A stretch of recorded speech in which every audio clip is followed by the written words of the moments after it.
நம்ம boost milk shake இப்போ செய்ய போகிறோம். ஃபஸ்ட்டு பூஸ்ட் எடுத்துக்கலாம், அப்புறம் பால் எடுத்துக்கலாம்,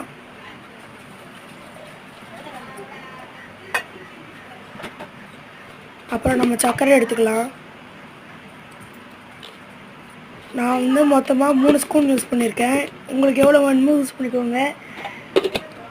அப்புறம் அரைச்சிட்டு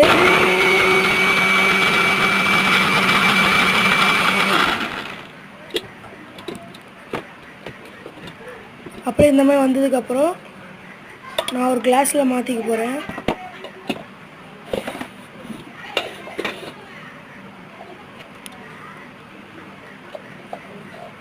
இதில் ஊற்றிக்கிட்டு நெக்ஸ்ட்டு வந்து நம்ம என்ன பண்ண போகிறோம்னா, பூஸ்ட் பாக்கெட் உங்களுக்கு இருந்துச்சுன்னா அது மேலே இப்படி எக்ஸ்ட்ரா இருந்துச்சுன்னா மேலே இப்படி கொட்டிக்கோங்க.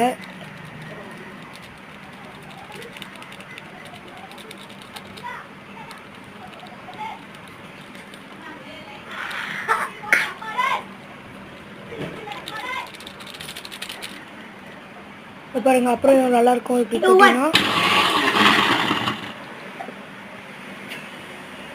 பிச்சு பாக்கிட்டா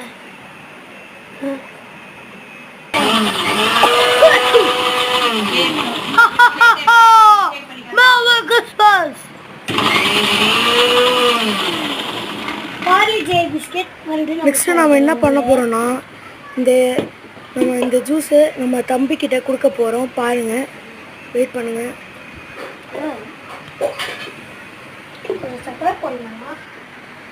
நல்லா இருக்குன்னு சொல்லி இந்தாடா தம்பி.